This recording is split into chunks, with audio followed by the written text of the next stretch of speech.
of lies, you know, and mirrors are no better. Cheaters never win, they say, they leave your heart in fetters.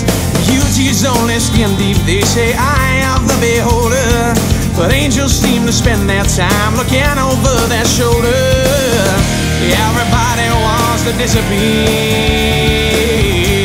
everybody wants to fly. They say anyone can find their wings. Yes, I close my eyes and feel for mine. Can't run away from who I am, can't keep my pride and hang my head. Can't change the world to match my inside. Stop on a dime and change my ways. Walk through the walls out of this maze. Got nothing left to lose and everything to gain. It's time I find myself. It's time I find myself. It's time I...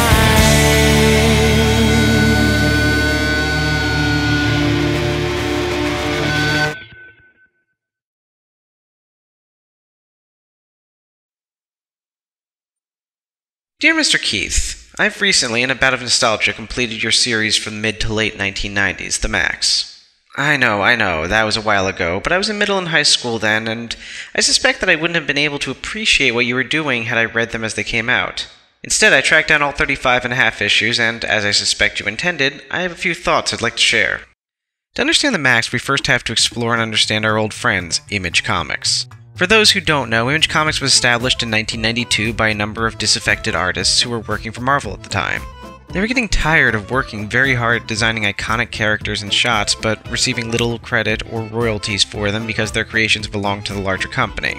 After a fiasco of an attempt at negotiation, seriously, that's a whole different letter, 8 Marvel artists, notably Todd McFarlane and Rob Liefeld, created Image Comics, a comic company that would work on the premise that artists would be given the freedom to create what they wanted, and they would own their creations, not Image.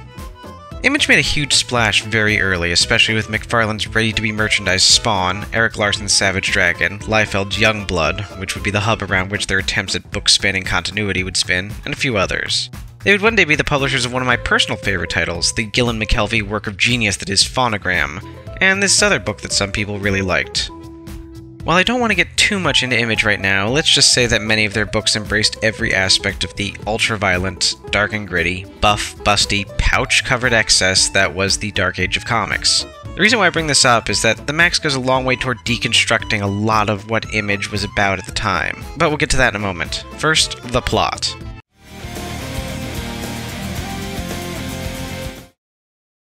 The Maxx, at its core, is really the story of a lot of broken people hanging out, not necessarily to heal one another, but rather to gain comfort from being broken together. It's not something that's easy to summarize, but here I go. As a note, there are lots of spoilers ahead. It's still enjoyable, even after several read-throughs, but if you care about those, you should get and read the books immediately. Also, there's a serious trigger warning on this for discussions of sexual assault, sexual dysfunction, abuse, and murder. The titular character, the Maxx, is a bum who lives in a box and wears a purple and yellow costume for a reason that he isn't even sure of. He's become fixated on Julie Winters, a freelance social worker, which is a phrase I hate, but there's no other way to describe it, who bails him out of jail occasionally. However, the Maxx is not just that. He's also Brer Lappin, a fierce warrior on the Great Plains of Pangaea, which he thinks might be in the Australian outback. There, he is feared by the local wildlife and strives to protect the Jungle Queen, who also happens to be Julie. Only Maxx is aware of both worlds at first, and the comic implies for a while that he may just be crazy the way he switches back and forth between them. That is, until the sorcerer Mr. Gone takes an interest in Julie of the real world. That's when things start to blur. Gone is a rapist and a serial killer who has started focusing on Julie and the people around her. He's also capable of entering into the outback to attempt to get at her there. We're introduced at one point to Sarah, a young, depressed teenage girl who thinks that nobody understands her other than occasionally Julie, has body issues, wants to be a writer, and has a lot of ideas of what that means, and discovers at one point that her father, whom she was told had shot himself, is really gone. Mr. Gone, that is. There are a few other characters, but these 4 form the core of the story for both major story arcs. That's a really, really rough summary of the plot, but it's a very surreal book with a lot of twists and turns, so you honestly have to read through it to get the full scope of the tale. To understand anything about this comic, you have to understand the characters, since they are, honestly, the only important part here, with situations being too bizarre to matter in any concrete sense.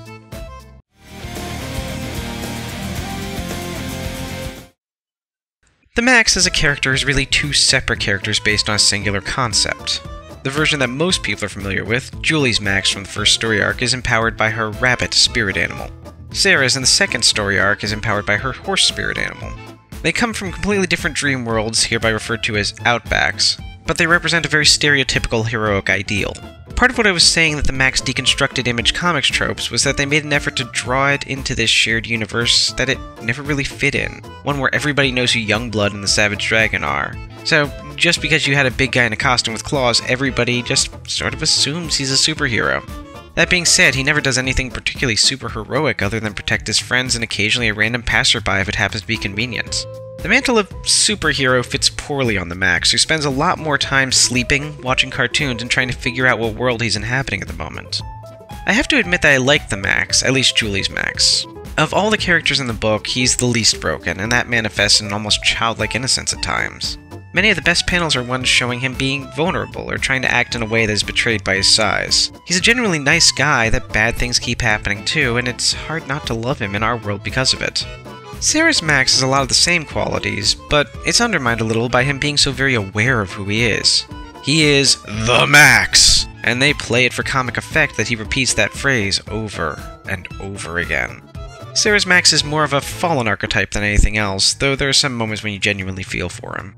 Ultimately, the Maxx is characterized not by the bravery of a superhero, but by the loyalty of one. He's downright cowardly at times, and most of his actions are done out of love for his friends, and that he is, at his core, a protector, though unwilling.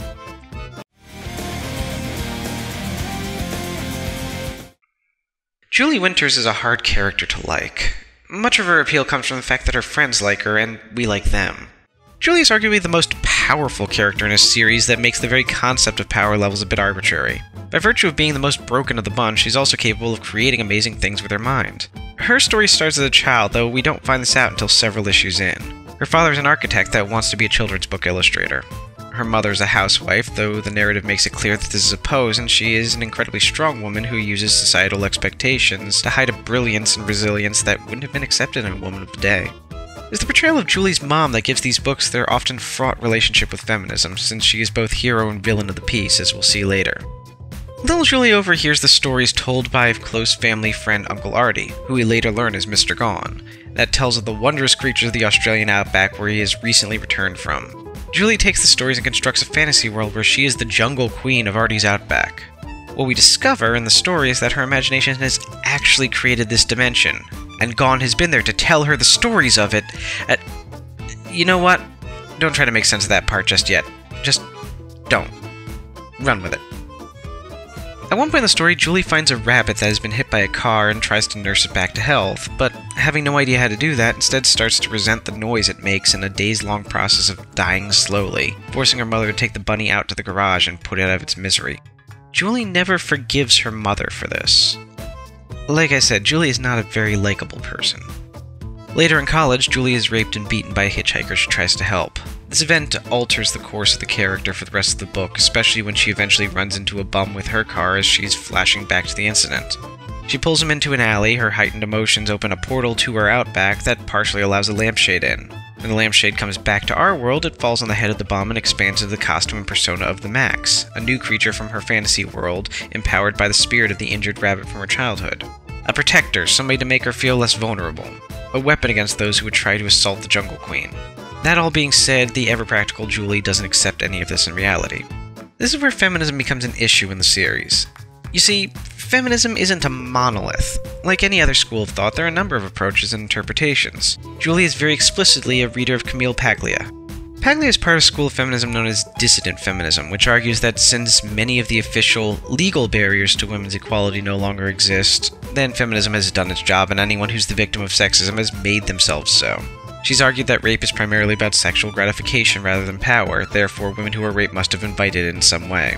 Paglia's approach to feminism denies patriarchal structures or systems of oppression, and labors under the notion that if women stopped complaining about sexism, it would simply not be.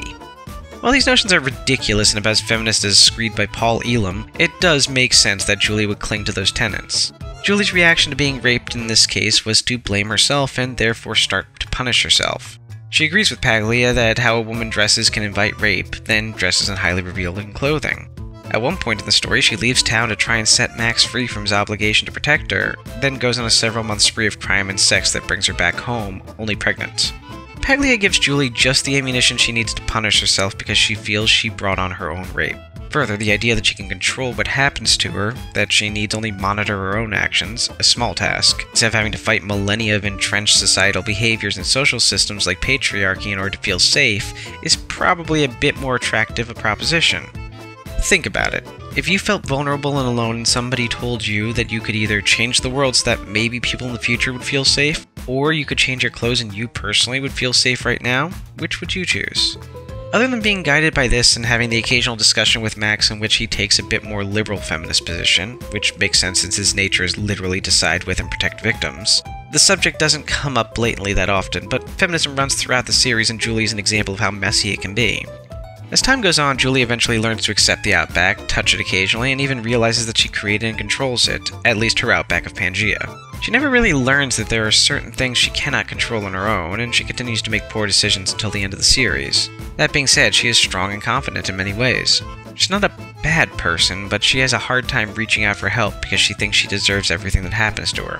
To call her tragic would be a disservice to the character, but it's hard not to want to feel bad for her, to help her, even as her behavior infuriates you.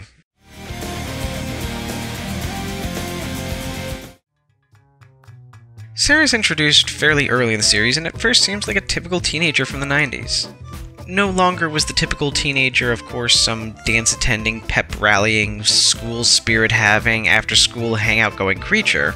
No, this was the 90s, time of cynicism and slackerism, when we could afford it, so Sarah's dark, broody, melodramatic, and dead set on becoming a writer one day. She, of course, has many of the same problems that all teens do, including being absolutely positive that nobody else has ever had to deal with this stuff before, but no effort is made by Keith to hide this. Drop Sarah into Riverdale and she would implode. Sarah befriends the Maxx and is disguised as a bum who hangs out under bridges or on stoops and is seeing Julie for counseling, since Julie and Sarah's mother are friends. Sarah is not nearly as broken as Julie. She hasn't been sexually assaulted, but her father committed suicide when she was young and she has a hard time forgiving him for it. She feels like an outcast, having only one friend at school who publicly humiliates her in order to be accepted by the rest of the student body, and has severe body issues. The thing is, Sarah's loneliness and isolation had caused her to create an outback of her own, just as real as Julie's, only instead of the vast grasslands of Pangea, Sarah's outback is a vast quilt castle modeled on the quilt and lawn chair forts her mother made her to play in. She also has her own Maxx, this one empowered by a horse based on the horsey rides her father gave her when he was still around. During the first story arc, we discover that not only is her father alive, but he's actually Mr. Gone. Further, not only did he actually shoot himself, but he's still alive after being beheaded by Julie multiple times by this point in the story. That does get explained, but not until much later in the series. Again, this is a time when you should just run with it. It's through Sarah that we learn the real power of creating an outback. Not only does it affect the dream world, it affects the real world as well. R.D. Pender didn't know why he chose the name Mr. Gone, until he realizes that it's the primary adjective that Sarah applies to him. Gone. Vanished. Not there like he damn well should have been. He recognizes that many of his crimes may not have been committed, nor him drawn to Julie if she hadn't needed a villain for her Maxx to be the hero in opposition to. For those with outbacks, their often childhood memories and perceptions get filtered into reality, and Sarah's relationship to her father gives us a solid idea of exactly how selfish and cruel she considered him to be. The second story arc is ostensibly about Sarah, but at one point she becomes a MacGuffin for it. That being said, since it takes place 10 years in the future of the first story arc, we get to see an adult Sarah. She's not ambitious or accomplished, she's actually what people in my parents' generation said people in my generation would become. Slacker. But we get to see her change, come to terms with what her father did, and how she has to deal with the world around her. She starts the second story arc finding love only in the act of being used and taken advantage of, but she eventually finds enough confidence to not only say no, but to be sure that she can say yes on her own terms. Her growth is beautifully written, and while ham-fisted at times, it's almost triumphal seeing her keep pushing herself to be better.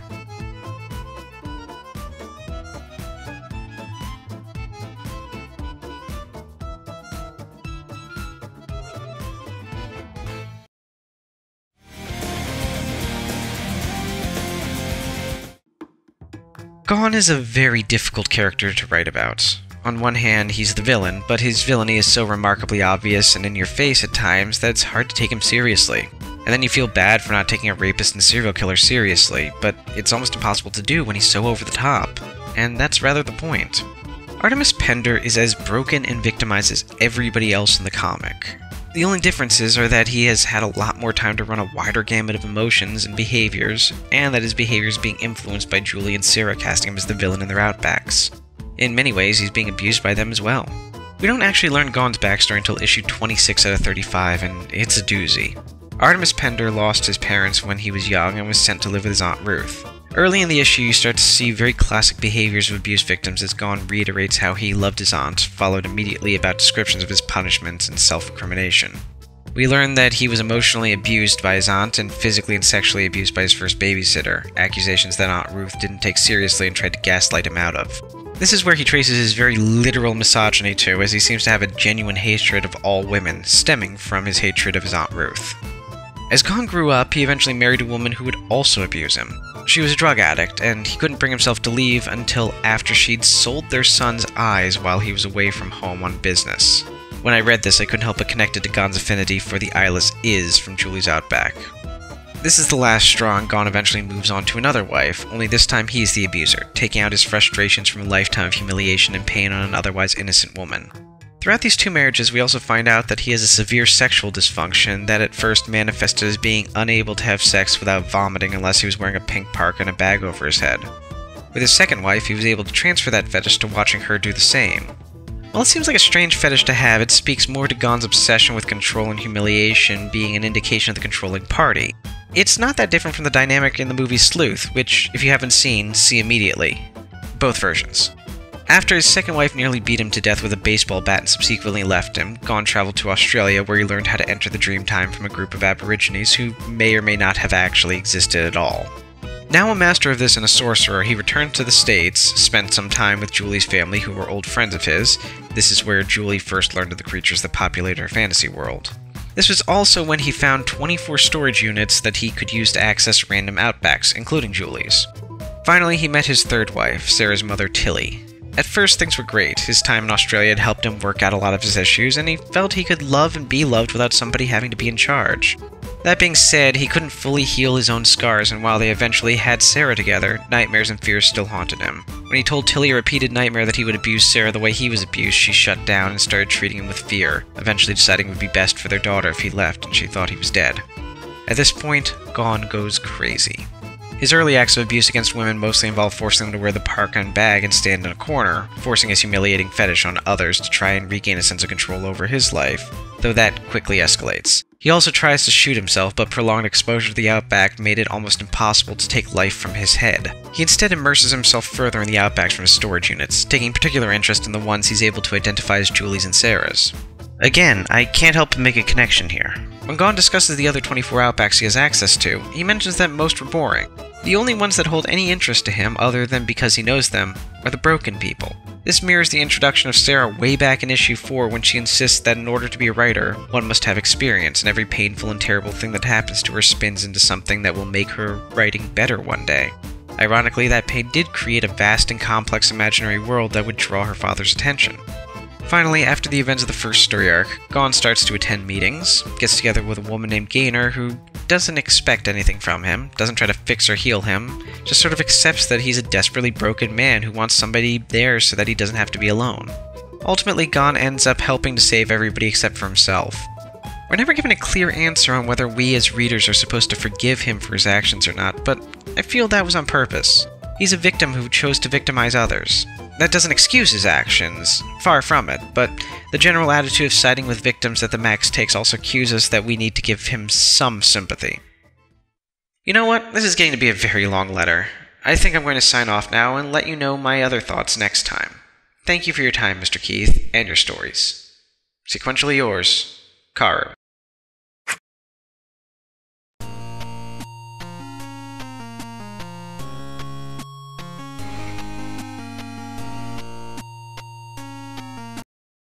Excelsior. Karu, don't speak, just listen. You don't know me, but I need your help. I don't have time to explain, but we're both in danger. Mail that letter you just finished writing and meet me at the address I'm going to text to you. You're our only hope.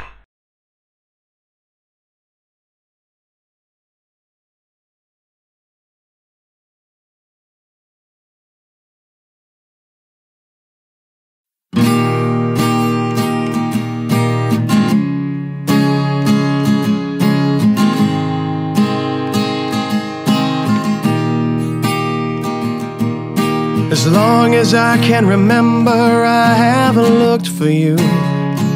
I haven't looked for you all my days. As long as I can remember, I haven't looked for you. And all this while you were waiting along the way. So let this be a testimony of how far I would go to bring you home. And let each day be our victory and the sweetest time that we've ever known. Quédate, por favor, por favor, quédate conmigo.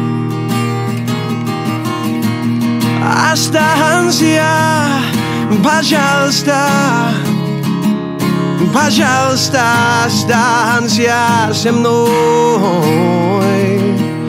No.